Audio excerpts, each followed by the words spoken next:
कल्पना कीजिए एक ऐसी महाग्रंथ जिसमें 1 लाख से अधिक श्लोक हों, जिसमें धर्म, युद्ध नीति, प्रेम, राजनीति, दर्शन और रहस्य का महासागर समाया हो। एक ऐसा ग्रंथ जिसे स्वयं देवताओं ने भी पढ़ा और आज भी जिसके एक एक श्लोक में जीवन का सार छिपा है। लेकिन क्या आप जानते हैं, इस ग्रंथ महाभारत को लिखने की प्रक्रिया ही अपने आप में एक चमत्कार थी। किसकी कलम इतनी तेज और स्मृति इतनी विशाल थी कि वो इस दिव्य गाथा को लिख सके। एक समय था जब स्वयं देवता, ऋषि और गंधर्व भी ये जानने को उत्सुक थे कि ऐसा महाग्रंथ किसके माध्यम से पृथ्वी पर प्रकट होगा। और तभी आरंभ होती है एक अद्भुत कथा। क्या आपने कभी सोचा है, गणेश जी जिनकी पूजा हम किसी भी शुभ कार्य से पहले करते हैं, उन्होंने ही क्यों महाभारत लिखा और वेद व्यास जी ने खुद क्यों नहीं लिखा? चलिए आज जानते हैं वह अद्भुत कथा जो महाभारत के लेखन से पहले घटित हुई थी। एक ऐसी कथा जिसमें तप है, त्याग है, बुद्धि की परीक्षा है और ईश्वरीय लीलाएं भी। तो बने रहिए हमारे साथ इस वीडियो के अंत तक। महर्षि वेद व्यास, जिनका असली नाम था कृष्ण द्वैपायन, ब्रह्मा जी के वंशज थे। वे समय के प्रभाव को समझने वाले त्रिकालदर्शी और ज्ञान के अद्भुत स्रोत थे। महर्षि वेद व्यास एक ऐसा नाम है जिनके बिना भारतीय संस्कृति की कल्पना ही अधूरी है। वे केवल एक ऋषि नहीं बल्कि ज्ञान के सागर थे। कहा जाता है कि उन्होंने 4 वेदों का संकलन किया। यही नहीं, 18 पुराण, उपनिषद और कई अन्य ग्रंथों की रचना भी उनके द्वारा ही हुई। लेकिन जब उन्होंने कुरुक्षेत्र के महासंग्राम को देखा, जब उन्होंने उस विनाश, उस अधर्म, उस बंधु विनाश को अनुभव किया, तब उनके हृदय में एक विचार जागा। इस युद्ध का केवल अंत नहीं, इसका कारण, प्रभाव और शिक्षाएं आने वाली पीढ़ियों के लिए संचित होना चाहिए। इसे एक ऐसे ग्रंथ के रूप में संजोना चाहिए जो मानवता को युगों तक दिशा देता रहे। यह युद्ध केवल युद्ध नहीं था, यह मनुष्यों की प्रवृत्तियों, उसकी इच्छाओं और उसके कर्मों का प्रतिबिंब था। और तभी उन्होंने ठाना, इस युद्ध की गाथा को इतिहास नहीं महाग्रंथ बनाकर लिखा जाएगा, ताकि आने वाली पीढ़ियां इससे सीखें, समझें और जीवन को दिशा दें। पर एक समस्या थी। वेद व्यास जी की वाणी तो दिव्य थी, लेकिन वे इतनी वेग गति थी कि कोई भी सामान्य मनुष्य उसे लिख नहीं सकता था। तो उन्होंने एक ऐसा लेखक ढूंढने का निश्चय किया जो उनके विचारों की गति को पकड़ सके और इस महाकाव्य को अमर कर सके। कोई ऐसा जो अविरत, निर्विघ्न और सावधानी पूर्वक इस महागाथा को लिख सके। वेद व्यास अपनी चिंता लेकर ब्रह्मा जी के पास पहुंचे। उन्होंने कहा, हे ब्रह्मा, मुझे एक ऐसा सहायक चाहिए जो मेरी वाणी के साथ साथ चल सके, जो मेरी सोच को शुद्ध, तेज और सटीक रूप में लिपिबद्ध कर सके।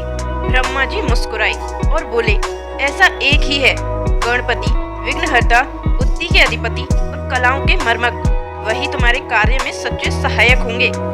वेद व्यास तुरंत कैलाश पर्वत की ओर प्रस्थान करते हैं।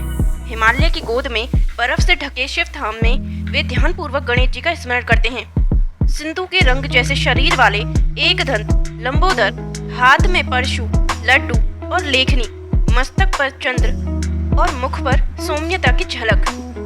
गणेश जी उनकी तपस्या से प्रसन्न होते हैं और प्रकट होते हैं। वेद व्यास जी ने हाथ जोड़कर कहा, हे गणनायक, मैं एक महान कार्य करने जा रहा हूँ, महाभारत की रचना। मुझे एक ऐसा लेखक चाहिए जो मेरी वाणी को अविराम गति से लिख सके। क्या आप मेरी सहायता करेंगे? गणेश जी को सोचते हैं, फिर वे एक शर्त रखते हैं। वे कहते हैं, मैं तुम्हारी कथा लिखने को तैयार हूँ, लेकिन मेरी एक शर्त है। वेद व्यास जी चौंके। वे बोले, भगवान, आपकी शर्त मेरे लिए आदेश है। गणेश जी बोले, यदि मैं इस कथा को लिखने लगूं तो तुम एक क्षण के लिए भी नहीं रुक सकते। यदि तुम रुके तो मैं लेखन छोड़ दूंगा। आप एक भी क्षण रुके बिना कथा सुनाते जाएं। वेद व्यास जी ने कुछ क्षण सोचा, फिर मुस्कुराए और बोले, हे गणराज, आपकी शर्त मुझे स्वीकार है, किंतु मेरी भी एक विनती है। आप तब तक कोई श्लोक ना लिखें जब तक आप उसे पूर्णतः समझ ना लें। वे समझ गए कि वेद व्यास केवल कहानियां नहीं बल्कि ज्ञान, नीति, दर्शन और भाव को एक साथ समेट रहे हैं। और इस प्रकार आरंभ होता है सृष्टि का सबसे महान लेखन कार्य। गणेश जी मुस्कुराए और लेखन शुरू हुआ। यह 2 महान बुद्धियों का संगम था। जहां एक पक्ष अविराम बोलता जा रहा था और दूसरा अद्भुत गति से समझकर लिखता जा रहा था। सरोवर के किनारे एक शांत कुटिया में वेद व्यास ने गणेश जी के सामने बैठकर पहला श्लोक उच्चारित किया। नारायणं नमस्कृत्य नरं चैव नरोत्तमं देवीं सरस्वतीं व्यासं ततो जयमुदीरयेत। गणेश जी ने तुरंत अपनी लेखनी चलाई, पर वेद व्यास जानबूझकर बीच बीच में ऐसे श्लोकों की रचना करने लगे जिनमें गूढ़ अर्थ छिपा होता, जिसे गणेश जी को समझने में थोड़ा समय लगे। यह वेद व्यास की युक्ति थी ताकि उन्हें सोचने और अगला श्लोक तैयार करने के लिए समय मिल सके। जय से शुरू होकर भारत और फिर महाभारत तक यह ग्रंथ वेद व्यास के दिव्य दृष्टि का प्रतिफल था। पर क्या आप जानते हैं, इस लेखन के दौरान गणेश जी ने अपनी लेखनी तोड़ दी थी। जी हाँ, जब उनकी लेखनी टूट गई तो उन्होंने बिना रुके अपने एक दांत को तोड़कर उसी से लेखन जारी रखा, इसलिए उन्हें एक दंत भी कहा जाता है। यह केवल समर्पण नहीं था, यह था कर्तव्य के प्रति पूर्ण निष्ठा। और इस प्रकार गणेश जी और वेद व्यास का दिव्य सहयोग चलता रहा, अविराम, अविस्मरणीय और अद्वितीय। यह घटना गणेश जी का केवल बलिदान नहीं, कर्तव्य परायणता की पराकाष्ठा थी। एक क्षण भी बिना गंवाए उन्होंने लेखन जारी रखा। वेद व्यास इस समर्पण से अभिभूत हो गए। उनके श्लोकों में और भी शक्ति आ गई। अब यह केवल कथा नहीं रही, यह बन गया एक तप, एक यज्ञ, एक दिव्य संवाद।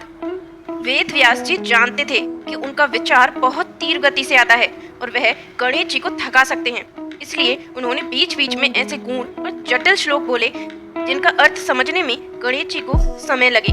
जब भी वे कुछ थकते तो एक गूढ़ श्लोक कहते ताकि उन्हें थोड़ा समय मिल जाए अगला श्लोक सोचने का। यह केवल लेखन नहीं, बुद्धि और श्रद्धा का संगम था। शुरुआत में इस ग्रंथ का नाम था जय, जिसमें केवल 8,800 श्लोक थे। फिर यह बना भारत, जिसमें 24,000 श्लोक थे, और अंततः यह बना महाभारत, जिसमें 1 लाख से अधिक श्लोक हैं। महाभारत केवल पांडवों और कौरवों की कथा नहीं है, यह है मनुष्य की इच्छाओं का द्वंद्व, धर्म और अधर्म की परिभाषा, समय और कर्म की गति। कई वर्षों तक निरंतर लेखन के बाद अंततः महाभारत का लेखन पूरा हुआ। यह कोई सामान्य ग्रंथ नहीं था, इसमें 1 लाख से अधिक श्लोक थे, जो कि रामायण से 10 गुना अधिक हैं। वेद व्यास ने इस ग्रंथ को जय, फिर भारत और अंततः महाभारत नाम दिया। गणेश जी ने इसे ब्रह्मा जी को समर्पित किया और वेद व्यास ने इसे संसार के लिए एक अमूल्य निधि बना दिया। महाभारत कोई पुरानी कथा नहीं है, यह आज भी उतनी ही प्रासंगिक है जितनी उस समय थी। इसमें छिपे हैं जीवन के कर्म सिद्धांत, धर्म और अधर्म की परिभाषाएं, नारी सम्मान, राजधर्म और मनुष्य का संघर्ष। कहा जाता है कि जब कौरव पांडव युद्ध हुआ तब भी यह ग्रंथ लिखा जा रहा था। वेद व्यास ने वही लिखा जो देखा, इसलिए इसे इतिहास नहीं महाभूत सत्य कहा गया। गणेश जी ने बिना थके, बिना रुके, केवल समझकर लिखा। वेद व्यास ने बिना डरे, बिना हिचके सत्य को उकेरा। यह कथा हमें सिखाती है कि ज्ञान के बिना लेखन अधूरा है, धैर्य के बिना सृजन असंभव है और सहयोग के बिना कोई भी कार्य दिव्य नहीं बन सकता। इस कथा से हमें सीख मिलती है धैर्य और श्रद्धा गणेश जी की तरह, बुद्धि और चातुर्य वेद व्यास की तरह, कर्तव्य के प्रति समर्पण, चाहे साधन टूट जाए तो भी रुकना नहीं, ज्ञान के प्रसार के लिए समर्पण, क्योंकि यह ग्रंथ आज भी हर युग में प्रासंगिक है। महाभारत के हर पात्र में हमारा एक रूप छिपा है। कर्ण, भीष्म, द्रौपदी, अर्जुन, युधिष्ठिर, हर कोई एक जीवन दर्शन है। यह ग्रंथ हमारे अंदर सहनशीलता, बुद्धिमत्ता, कर्तव्य और सत्य के लिए समर्पण की प्रेरणा भरता है। गणेश जी की टूटी लेखनी हमें सिखाती है कि जब साधन कम हो जाएं, स्वयं को साधन बना लो। वेद व्यास की कथा हमें बताती है कि यदि आप सत्य जानते हैं तो उसे बोलने और बांटने का साहस रखो। आज जब भी आप गणेश जी की मूर्ति के सामने खड़े होते हैं तो केवल आशीर्वाद मांगने के लिए मत खड़े होइए। याद कीजिए, उन्होंने अपने दांत से ग्रंथ लिखा ताकि ज्ञान रुके नहीं।